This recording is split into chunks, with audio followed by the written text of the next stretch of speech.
Hello everyone, welcome to civils की। आज हम बात करेंगे इवोल्यूशन ऑफ पब्लिक एडमिनिस्ट्रेशन की। ये टॉपिक समझना इसलिए इम्पोर्टेंट है क्योंकि इसमें हम देखेंगे कि पब्लिक एडमिनिस्ट्रेशन एक डिसिप्लिन के रूप में कैसे डेवलप हुआ, इसका स्कोप समय के साथ कैसे चेंज होता गया और कैसे हर स्टेज ने नए नए आइडियाज़ और पर्सपेक्टिव्स ऐड किए। तो चलिए शुरू करते हैं। सबसे पहली स्टेज है politics administration dichotomy. 19th century के एंड में इंडस्ट्रियल रिवॉल्यूशन और अर्बनाइजेशन हुआ। पॉलिटिक्स करप्ट होती जा रही थी और डिमांड थी एक न्यूट्रल और प्रोफेशनल एडमिनिस्ट्रेशन की। इसी टाइम पे पब्लिक एडमिनिस्ट्रेशन एक सेपरेट एकेडमिक फील्ड के रूप में सामने आया। इस स्टेज की शुरुआत हुई वुड्रो विल्सन के एसे से, द स्टडी ऑफ एडमिनिस्ट्रेशन, जो उन्होंने 1887 में लिखा था।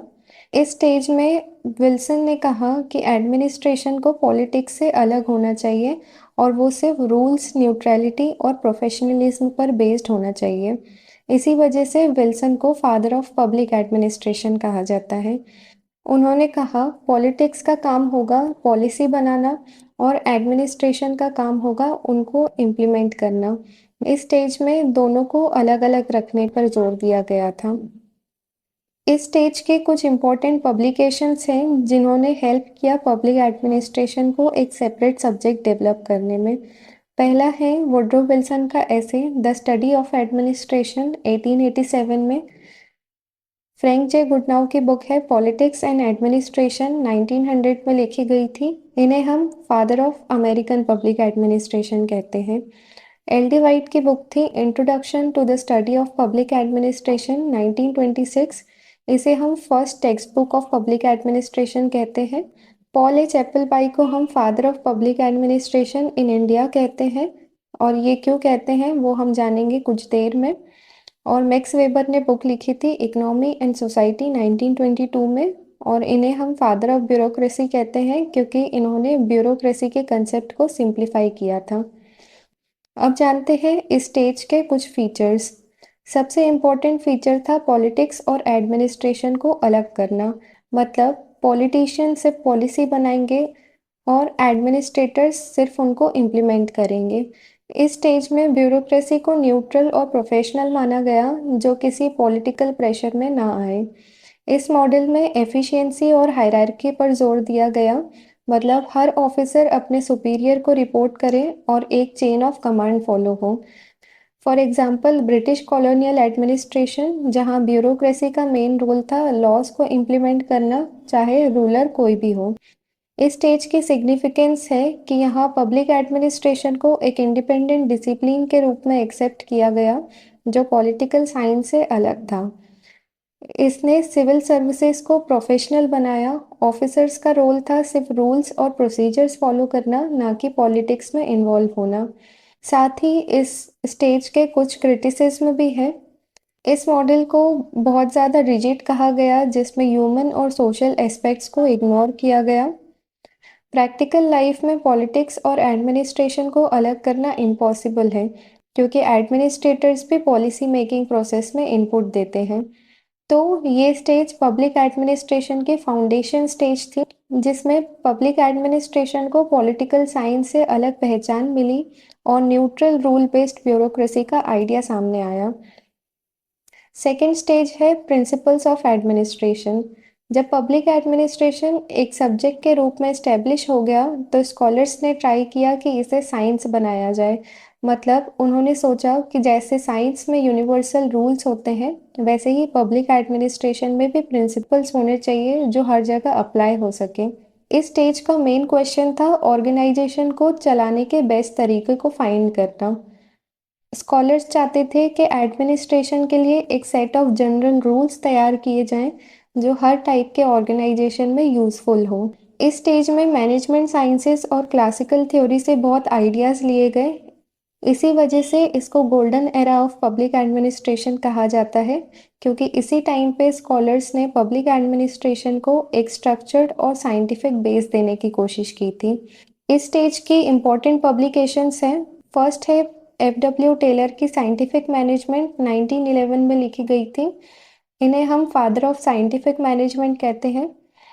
हेनरी फेयोल की बुक थी जनरल एंड इंडस्ट्रियल मैनेजमेंट 1916। इन्हें हम फादर ऑफ मॉडर्न मैनेजमेंट कहते हैं। विलोबी ने बुक लिखी थी प्रिंसिपल्स ऑफ पब्लिक एडमिनिस्ट्रेशन 1927। इसे हम second text book of public administration कहते हैं। एमपी फोलेट की बुक है क्रिएटिव एक्सपीरियंसेस 1924। मुने एंड रिले ने लिखी थी ऑनवर्ड इंडस्ट्री 1931 में। गुलिक एंड उर्विक की बुक है papers on the science of administration 1937। इसमें हमें पोस्ट ऑफ फंक्शंस के बारे में पता चला था। मुने एंड रिले ने एक और बुक लिखी है प्रिंसिपल्स ऑफ ऑर्गेनाइजेशन 1939 में। अब जानते हैं इस स्टेज के फीचर्स। इस स्टेज का मेन फीचर था यूनिवर्सल प्रिंसिपल्स ऑफ एडमिनिस्ट्रेशन, जो हर ऑर्गेनाइजेशन में लागू किए जा सकते हैं। Hierarchy, unity of command, span of control जैसे कंसेप्ट्स डेवलप किए गए। हायरार्की मतलब एक clear chain of command. Unity of command मतलब एक एम्प्लॉय सिर्फ एक ही बॉस के अंडर काम करे। और स्पैन ऑफ कंट्रोल का मतलब है एक सुपीरियर के अंडर लिमिटेड एम्प्लॉयज ही होने चाहिए।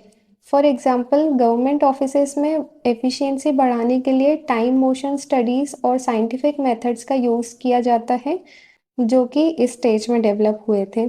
इस स्टेज की सिग्निफिकेंस है एडमिनिस्ट्रेटिव थॉट्स को सिस्टमैटिक और ऑर्गेनाइज्ड बनाया गया। एफिशिएंसी इम्प्रूव हुई और स्ट्रक्चर्ड फ्रेमवर्क डेवलप हुए, जिसे आज भी ऑर्गेनाइजेशंस फॉलो करते हैं। इस स्टेज के क्रिटिसिज्म थे कि ये अप्रोच बहुत मैकेनिकल और रिजिड थी। ह्यूमन बिहेवियर और सोशल नीड्स को इग्नोर कर दिया गया था। हर्बर्ट साइमन ने इन यूनिवर्सल प्रिंसिपल्स को सिर्फ प्रोवर्ब्स यानी कहावत कहा है, क्योंकि ये हर जगह वैलिड नहीं होते। तो हम देख सकते हैं ये स्टेज पब्लिक एडमिनिस्ट्रेशन को साइंस बनाने की कोशिश थी, जिसमें यूनिवर्सल प्रिंसिपल्स और मैनेजमेंट के रूल्स अडॉप्ट करके सब्जेक्ट को स्ट्रक्चर्ड और सिस्टमैटिक बनाया गया। नेक्स्ट स्टेज है era of challenge. Principles approach को स्कॉलर्स ने क्रिटिसाइज किया क्योंकि ये बहुत रिजिड और मैकेनिकल थी। मतलब इसमें सिर्फ रूल्स, हायरार्की और स्ट्रक्चर पे जोर था और ह्यूमन साइड को इग्नोर कर दिया गया। स्कॉलर्स ने ऑर्गेनाइजेशंस को सिर्फ स्ट्रक्चर नहीं बल्कि सोशल सिस्टम के रूप में देखना स्टार्ट किया।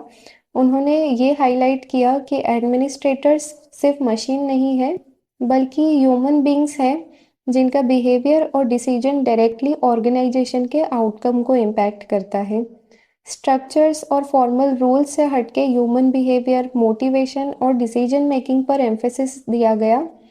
मतलब ऑर्गेनाइजेशंस को चलाने में लोगों की सोच, उनकी नीड्स और उनका कंडक्ट इक्वली इम्पोर्टेंट है। इस स्टेज की इम्पोर्टेंट बुक्स हैं एल्टन मेयो की book the human problems of industrial civilisation 1933। इसमें हमें हॉथॉर्न एक्सपेरिमेंट्स के बारे में पता चलता है, जो हम डिटेल में पढ़ेंगे जब हम थिंकर्स वाले पार्ट को कवर करेंगे। चेस्टर बर्नार्ड की बुक है the functions of executive 1938। Herbert Simon की बुक है the proverbs of administration 1946 and administrative behaviour 1947। Robert Dahl की बुक है the science of public administration three problems 1947। Dwight Waldo की book है the administrative state 1948। और F M. Marx की book है elements of public administration 1946। इस stage के features हैं एडमिनिस्ट्रेटर्स को मशीन की तरह नहीं बल्कि एक इमोशनल और सोशल बीइंग माना गया। इनफॉर्मल ऑर्गेनाइजेशन जैसे वर्कर्स के बीच पर्सनल रिलेशंस और लीडरशिप डायरेक्टली एफिशिएंसी को इम्पैक्ट करते हैं। डिसीजन मेकिंग को एडमिनिस्ट्रेशन का मेन रोल माना गया। इस स्टेज की सिग्निफिकेंस है कि पब्लिक एडमिनिस्ट्रेशन में रियलिज्म आया, जिसमें ह्यूमन फैक्टर को रिकॉग्नाइज किया गया। इसने मॉडर्न ऑर्गेनाइजेशनल बिहेवियर स्टडीज की फाउंडेशन रखी। इस स्टेज के क्रिटिसिज्म है कि यहाँ पर साइकोलॉजी और माइक्रो लेवल बिहेवियर पे ओवर एम्फेसिस था। स्ट्रक्चरल, पॉलिटिकल और इकोनॉमिक एनवायरनमेंट को इग्नोर कर दिया गया था। हम कह सकते हैं कि इस स्टेज में पब्लिक एडमिनिस्ट्रेशन का फोकस स्ट्रक्चर्स और रूल्स से हटकर ह्यूमन बिहेवियर और डिसीजन मेकिंग पर आया, जिससे ये सब्जेक्ट ज़्यादा रियलिस्टिक और प्रैक्टिकल बन पाया है। नेक्स्ट स्टेज है crisis of identity. World war second के बाद स्कॉलर्स कंफ्यूज थे कि पब्लिक एडमिनिस्ट्रेशन को पॉलिटिकल साइंस का पार्ट माना जाए या उसे एक इंडिपेंडेंट साइंस के रूप में ट्रीट किया जाए। इसी वजह से इस स्टेज को हम कहते हैं क्राइसिस ऑफ आइडेंटिटी। क्रिटिक्स ने कहा कि पब्लिक एडमिनिस्ट्रेशन के पास अपने डिस्टिंक्ट सब्जेक्ट मैटर नहीं है, ये ज़्यादातर पॉलिटिकल साइंस से कंसेप्ट्स बोरो करता है। इस टाइम पर डेवलपिंग नेशंस जैसे इंडिया और वेलफेयर स्टेट्स को एक ऐसा पब्लिक एडमिनिस्ट्रेशन चाहिए था जो सिर्फ एफिशिएंसी पर फोकस ना करें, बल्कि सोशल प्रॉब्लम्स जैसे पॉवर्टी, इनइक्वालिटी और अनएम्प्लॉयमेंट को भी एड्रेस करें। इसी दौरान कंपैरेटिव पब्लिक एडमिनिस्ट्रेशन और न्यू पब्लिक एडमिनिस्ट्रेशन डेवलप हुए थे। इस स्टेज के इम्पोर्टेंट बुक्स हैं ड्वाइट वॉल्डो की द एडमिनिस्ट्रेटिव स्टेट 1948, इन्हें हम father of new public administration कहते हैं। फ्रेडरिक्स की बुक है the ecology of public administration 1956, इसमें उन्होंने प्रिज्मेटिक मॉडल दिया था। फ्रैंक मैरिनी की बुक है towards a new public administration 1971 में। इस स्टेज के फीचर्स है रेलेवेंस, सोशल इक्विटी, एथिक्स और वैल्यूज पर जोर दिया गया। कंपैरेटिव स्टडीज की शुरुआत हुई जिसमें डेवलपिंग और डेवलप्ड कंट्रीज के एडमिनिस्ट्रेशन को स्टडी करना स्टार्ट किया गया। एफिशिएंसी से फोकस शिफ्ट होकर डेमोक्रेटिक रिस्पॉन्सिवनेस और सोशल जस्टिस पे आ गया। फॉर एग्जांपल इंडिया में पंचायती राज और इंटीग्रेटेड रूरल डेवलपमेंट प्रोग्राम्स लाए गए। सिग्निफिकेंस है कि पब्लिक एडमिनिस्ट्रेशन को वैल्यू कॉन्शियस और सिटीजन ओरिएंटेड बनाया गया और रिसर्च में कंपैरेटिव और डेवलपमेंट एडमिनिस्ट्रेशन का एक्सपांशन हुआ। क्रिटिसिज्म है एनपीए को बहुत ज़्यादा रेडिकल और वेग कहा गया। यहाँ पर प्रैक्टिकल इम्प्लीमेंटेशन के लिए क्लियर मॉडल्स की कमी थी। डेवलपिंग नेशंस में करप्शन और वीक गवर्नेंस की वजह से इसका इम्पैक्ट कम रहा। तो ये स्टेज बताता है कि वर्ल्ड वॉर सेकेंड के बाद पब्लिक एडमिनिस्ट्रेशन एक आइडेंटिटी क्राइसिस फेस कर रहा था, लेकिन इसी क्राइसिस ने comparative public administration, new public administration जैसे नए कंसेप्ट्स को डेवलप किया, जिसमें फोकस एफिशिएंसी से शिफ्ट होकर सिटीजन पार्टिसिपेशन और सोशल इक्विटी पर आ गया। लास्ट स्टेज है public policy perspectives. Globalisation, privatisation और लिबरलाइजेशन ने गवर्नेंस का पूरा स्ट्रक्चर बदल दिया। Global trade, private sector participation और ओपन इकोनॉमी की वजह से गवर्नेंस ज़्यादा कॉम्पिटिटिव और ट्रांसपेरेंट हुआ। पहले ब्यूरोक्रेसी सिर्फ रूल्स और हायरार्की पर बेस्ड थी, लेकिन मैनेजरियल रिफॉर्म्स ने एफिशिएंसी, परफॉर्मेंस, अकाउंटेबिलिटी और सिटीजन पार्टिसिपेशन को प्रायोरिटी दी। ये रिफॉर्म सबसे पहले यूके में मार्गरेट थैचर और यूएसए में रोनाल्ड रेगन के टाइम पर आए थे, जहां स्टेट इंटरवेंशन को डेलिब्रेटली कम किया गया। इस अप्रोच को रोलिंग बैक द स्टेट कहा गया है, जिसमें प्राइवेट सेक्टर और मार्केट को ज़्यादा फ्रीडम दी गई थी। इस स्टेज की इम्पोर्टेंट बुक्स थी वाइड रॉर की पब्लिक पॉलिसी मेकिंग री एग्जामिन्ड 1968, क्रिस्टोफर हुड की a public management for all seasons 1991, इन्हें हम father of new public management कहते हैं। ऑसबोर्न एंड गैबलर की बुक थी री इन्वेंटिंग गवर्नमेंट 1992। डेनहार्ट एंड डेनहार्ट की बुक थी द न्यू पब्लिक सर्विस 2003 और वर्ल्ड बैंक और यूएनडीपी की रिपोर्ट्स ने गुड गवर्नेंस को प्रमोट किया। इस स्टेज के फीचर्स हैं public policy orientation. Public administration में पॉलिसी मेकिंग और इम्प्लीमेंटेशन दोनों इक्वली इम्पॉर्टेंट हैं। New public management, privatisation, performance measurement और अकाउंटेबिलिटी पर जोर दिया गया। गवर्नेंस अप्रोचेस, स्टेट, मार्केट और सिविल सोसाइटी के बीच कोलैबोरेशन हुआ। ई गवर्नेंस और आईसीटी के मॉडल्स लाए गए जैसे आरटीआई एक्ट, डिजिटल इंडिया और माई गवर्नमेंट पोर्टल। इस स्टेज की इम्पोर्टेंस है पब्लिक एडमिनिस्ट्रेशन को रिजल्ट ओरिएंटेड और सिटीजन सेंट्रिक बनाया गया। ट्रांसपेरेंसी और अकाउंटेबिलिटी को स्ट्रेंथन किया गया। एडमिनिस्ट्रेशन को ग्लोबलाइजेशन और टेक्नोलॉजी के साथ इंटीग्रेट किया गया। इस स्टेज के क्रिटिसिज्म है एनपीएम में प्राइवेटाइजेशन को वेलफेयर के खिलाफ माना गया। गवर्नेंस मॉडल डेवलपिंग स्टेट्स में ज़्यादा प्रैक्टिकल नहीं थे। डिजिटल डिवाइड की वजह से वल्नरेबल या माइनॉरिटी ग्रुप्स एक्सक्लूड हो गए थे। तो ये स्टेज पब्लिक एडमिनिस्ट्रेशन को मॉडर्न, ग्लोबलाइज्ड और टेक्नोलॉजी ड्रिवन गवर्नेंस तक लाया है, जहां सिटीजन पार्टिसिपेशन और अकाउंटेबिलिटी सबसे इम्पोर्टेंट बन गए हैं। तो हमने देखा पब्लिक एडमिनिस्ट्रेशन का इवोल्यूशन एक जर्नी है जो रिजिड और रूल बेस्ड सिस्टम से स्टार्ट होता है और आज citizen centric technology driven governance तक पहुंच गया है। स्टेज 1 में हमने देखा पॉलिटिक्स और एडमिनिस्ट्रेशन का सेपरेशन। स्टेज 2 में हमने देखे यूनिवर्सल प्रिंसिपल्स और एफिशिएंसी। स्टेज 3 में हमने देखे ह्यूमन फैक्टर्स और डिसीजन मेकिंग। स्टेज 4 में हमने बात की सोशल इक्विटी, कंपैरेटिव और वैल्यू बेस्ड एडमिनिस्ट्रेशन की। स्टेज 5 में हमने बात की public policy, new public management, governance और आईसीटी ड्रिवन अप्रोचेस की। हर स्टेज अपने समय के नीड्स के हिसाब से इवॉल्व हुआ और इसी वजह से पब्लिक एडमिनिस्ट्रेशन एक डायनेमिक और एडेप्टिव डिसिप्लिन बन सका है।